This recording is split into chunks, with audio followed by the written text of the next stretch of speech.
Welcome to my channel passion polity. मैं आपका दोस्त फैसल अहमद। फ्रेंड्स, आज की हमारी क्लास है फ्रेंड्स संधि। तो जैसा कि मैं आपको बता दूं फ्रेंड्स, सी-टेट और एसएससी जीडी को ध्यान में रखते हुए मेरे चैनल पर हिंदी और पॉलिटी की क्लास चल रही है। आप मेरे चैनल से जुड़ सकते हैं। तो चलते हैं फ्रेंड्स, आज हम लोग समझते हैं व्यंजन संधि को।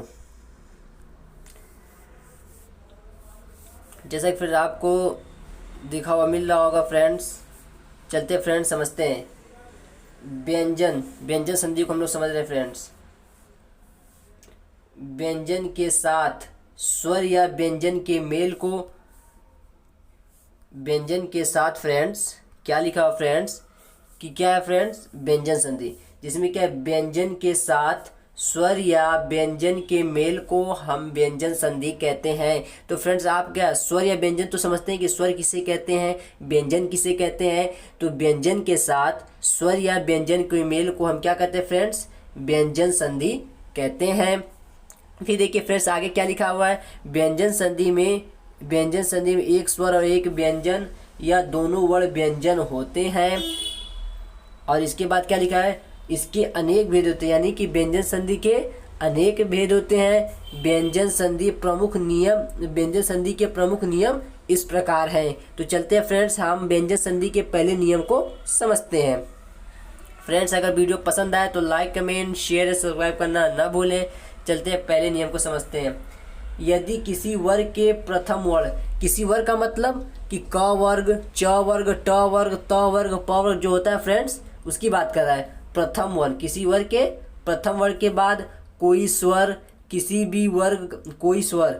भी वर्ग का तीसरा या चौथा वर्ण, या फिर य, र, ल, व, ह में से कोई वर्ण आए तो, देखिए लास्ट वाली लाइन समझिएगा, कोई वर्ण आए तो प्रथम वर्ण के स्थान पर, यानी कि प्रथम वर्ण के स्थान पर उसी वर्ण का तीसरा वर्ण हो जाता है।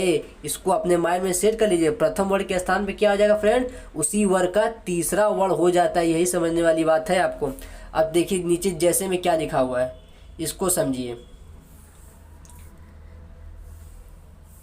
जैसे में देखिए फ्रेंड्स क्या लिखा है, क का ग होना। ये देखिए क पे देखिए फ्रेंड्स हलंत लगा है, इसको थोड़ा ध्यान दीजिएगा। और ग गमला ग पे क्या है, हलंत लगा। इसका मतलब क्या हुआ है, ये स्वर रहित है। क्या है, स्वर रहित, यानी कि इसको आधा क या आधा ग कहेंगे। ठीक है, अब चलते हैं फ्रेंड, पहले इसको उदाहरण से समझते हैं। आपको जैसा दिख रहा होगा दिक प्लस अंबर, जिसको फ्रेंड्स उदाहरण से हम लोग समझते हैं। यहाँ पे लिख रहा हूँ फ्रेंड्स, देखिए दिक, क पे हलंत, अब प्लस क्या है फ्रेंड्स, अंबर लिखा हुआ है कि नहीं लिखा है। पहला हम लोग उदाहरण लेते हैं। तो फ्रेंड्स क्या कहा है कि क का ग होगा। तो ये देखिए आपको क्या दिख रहा है, ये क वर्ग का पहला वर्ण है कि नहीं। क, ये क्या आ जाएगा, तीसरे वर्ण में बदल जाएगा, यानी कि ग में बदल जाएगा। तो इसका क्या संधि विच्छेद हो जाएगा, दिगंबर हो जाएगा। क का क्या हो जाएगा, ग में बदल जाएगा, यानी कि दिगंबर इसका हो जाएगा। ठीक है फ्रेंड, जैसा कि आपको समझ में आया होगा, क का ग में बदल जाएगा। अब दूसरा उदाहरण समझ लीजिए फ्रेंड्स, क्या दिया है फ्रेंड्स, दिक प्लस दर्शन। इसको समझिए, दिक क पे देखिए हलन दिया है, अब प्लस क्या है, दर्शन। दर्शन दिया है कि नहीं फ्रेंड्स। देखिए तो जो आपको ये क दिख रहा है, ये क्या आ जाएगा, उसी वर्ग के तीसरे वर्ण में बदल जाएगा, यानी कि क का क्या हो जाएगा, ग में चला जाएगा, यानी कि इसका दिग्दर्शन हो जाएगा। क्या हो जाएगा फ्रेंड्स, दिग्दर्शन हो जाएगा। उम्मीद करता हूँ फ्रेंड्स आपको समझ में आ रहा होगा। अब आगे बढ़ते हैं फ्रेंड, आप दूसरे नियम को, व्यंजन संधि के दूसरे नियम को समझते हैं। नहीं फ्रेंड्स, पहले उसी में समझ लेते हैं। ये तो क वर्ग का था, अब दूसरा च वर्ग में समझ लेते हैं। जैसा कि आपको दिख रहा होगा च वर्ग वाला। ठीक है फ्रेंड्स, तो इसमें देखिए क्या है, पहला देखिए अच प्लस अंत दिया है कि नहीं फ्रेंड्स। तो ये च का, यानी कि च वर्ग में क्या होता है, च, छ, ज, झ होता है। तो च का क्या हो जाएगा, ज में बदल जाएगा, तीसरे वर्ण में बदल जाएगा। तो क्या हो जाएगा, अजंत हो जाएगा। च का क्या हो जाएगा, ज में बदल जाएगा तो अजंत हो जाएगा। उम्मीद करता हूँ फ्रेंड आपको समझ में आ रहा है। इसी तरह और भी नीचे दिया हुआ है। अब चलते हैं फ्रेंड्स, व्यंजन संधि के दूसरे नियम को हम समझते हैं। ये तो पहले ही नियम में दूसरा टाइप था। अब चलते हैं दूसरे नियम को समझते हैं फ्रेंड्स। विकल्प बहुत मिलेंगे मार्ग भटकाने के लिए, संकल्प एक ही काफ़ी है मंजिल तक जाने के लिए। तो चलते हैं फ्रेंड्स, अब दूसरे नियम को समझ रहे हैं। इसमें क्या लिखा है फ्रेंड्स, यदि किसी वर्ग के प्रथम या तृतीय वर्ग के बाद, किसी वर्ग का मतलब क वर्ग, च वर्ग, ट वर्ग, यानी कि प्रथम या तृतीय वर्ग के बाद किसी वर्ग का पंचम वर्ण, पंचम ब्रैकेट में आपको दिख रहा होगा वही पंचम वर्ण होगा, अंगा या अड़ानामा ये पंचम वर्ण हो, तो यहाँ पे नीचे क्या लिखा है, हो तो पहला या तीसरा वर्ण भी पांचवा वर्ण हो जाता है। अब देखिए नीचे फ्रेंड, आपको देखिए छोटा सा दिख रहा होगा, ये जो आपको मैं ब्रैकेट में दिखा रहा हूँ, यही समझिए एक तरह से, जो ऊपर वाली लाइन को नीचे छोटे से ट्रिक में आपको समझाया, प्रथम या तृतीय वर्ण हो प्लस अगर पांचवा वर्ण आ रहा है तो बराबर क्या हो जाएगा, पांचवा वर्ण हो जाएगा, वही आपको शॉर्ट में समझा दिया है। अब चलते हैं हम इसको एग्जाम्पल से समझते हैं। तो पहला एग्जाम्पल फ्रेंड्स क्या दिया है,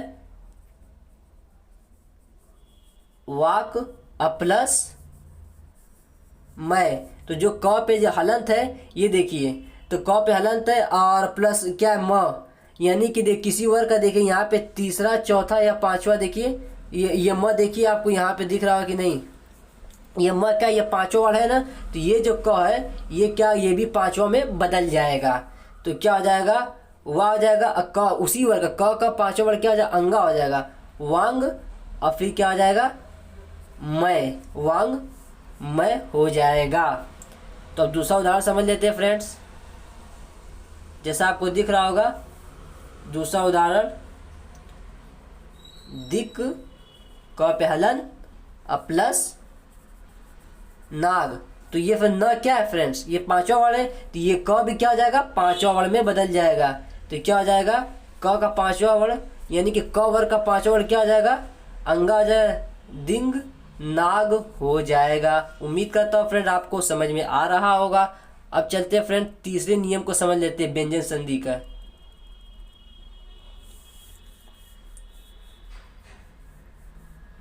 इसमें फ्रेंड मैं बता दूं, ये जो दूसरा नियम था इसमें कई सारे उदाहरण, इसको आप समझ सकते हैं, आप इसको स्क्रीनशॉट लेना चाहे तो ले सकते हैं फ्रेंड, बहुत सारे एग्जांपल दिए हैं, ये स्क्रीनशॉट लेना चाहे तो ले सकते हैं।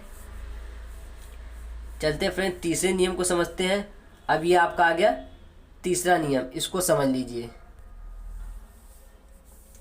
यदि सम के बाद कृत, कृति, करणकार आदि में से कोई शब्द आए तो, सम के बाद बात कर रहा है, कृत, कृति, करणकार आदि में से कोई शब्द आए तो जो सम में जो म है, म का क्या हो जाएगा फ्रेंड, अनुस्वार बन जाता है।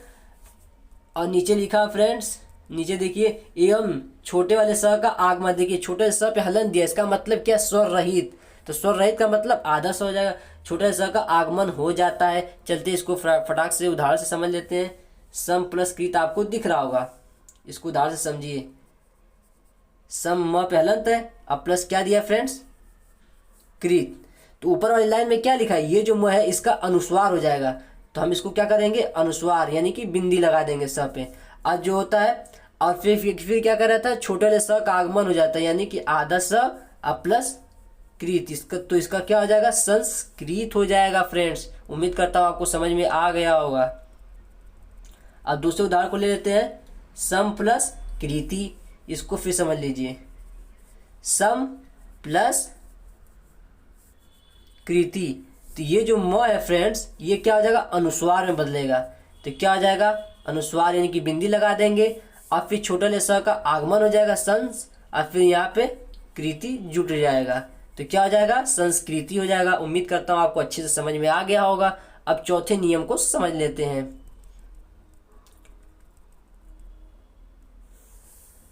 चौथे नियम को फ्रेंड समझ लेते हैं।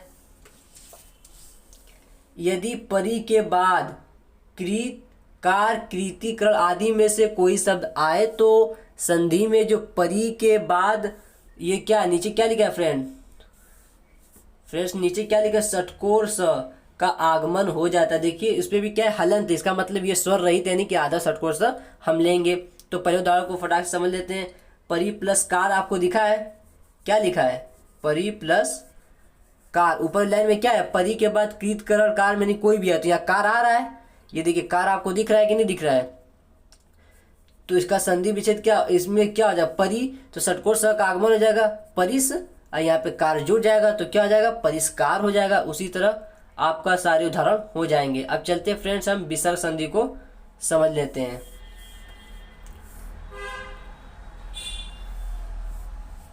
तो फ्रेंड विसर्ग संधि को हम समझ लेते हैं। विसर्ग संधि को फ्रेंड हम समझ लेते हैं।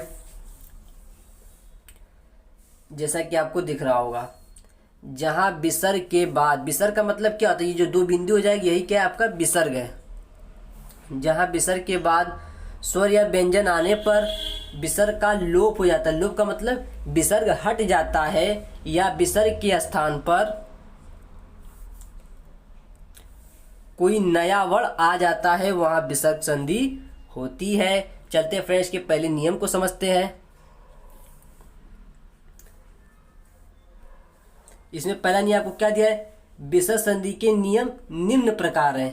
तो पहला नियम क्या है, यदि अ के बाद विसर्ग हो और उसके बाद, यानी कि अ के बाद क्या हो, विसर्ग हो, और उसके बाद वर्ग का तीसरा, चौथा, पांचवा वर्ण या अंतःस्थ वर्ण, अंतःस्थ वर्ण जैसे कि ब्रैकेट में आपको नीचे दिख रहा हो, य र ल व हो, तो अविसर्ग का ओ हो जाता है। तो इसमें क्या है फ्रेंड, आपको जो रेड से दिख रहा होगा, देखिए अविसर्ग है, अब प्लस क्या है, किसी वर्ग का तीसरा है, चौथा है, पांचवा है, य र ल व है, तो बराबर क्या हो जाएगा, अ का ओ हो जाता है। उसी को शॉर्ट फॉर्म में समझा दिया है। तो चलते हैं फ्रेंड, पहले उदाहरण को हम समझ लेते हैं। पहले उदाहरण को फ्रेंड हम समझ लेते हैं अच्छे से। जैसा कि आपको दिख रहा होगा, मन प्लस वेग, मन प्लस क्या दिखा है फ्रेंड्स, वेग लिखा है। तो देखिए मन प्लस वेग, यानी कि न पे क्या है, अविसर्ग दिया है कि नहीं फ्रेंड्स, न पे अविसर्ग दिया, अब प्लस क्या है, उसके बाद कह रहा था कि किसी वर्ग का तीसरा, चौथा, पांचवा वर्ण हो, या फिर अंतःस्थ व्यंजन यानी कि य र ल व हो। तो देखिए वह है कि नहीं, तो वह हो, तो अ जो अ यानी न पे अविसर्ग आपको दिया है, तो ये न पे अविसर्ग का क्या हो जाएगा, अ का ओ हो जाएगा, यानी कि मनो प्लस, यानी कि मनो वेग हो जाएगा, यानी कि न पे जो अविसर्ग दिया है वो क्या हो जाएगा, ओ में बदल जाएगा। तो इसका क्या हो जाएगा, मनोवेग हो जाएगा। तो फ्रेंड्स ये वीडियो यहीं तक रहने देते हैं। अगर वीडियो पसंद आए तो लाइक, कमेंट, शेयर, सब्सक्राइब करना ना भूलें। तब तक के लिए मिलते हैं नेक्स्ट वीडियो में। Take care.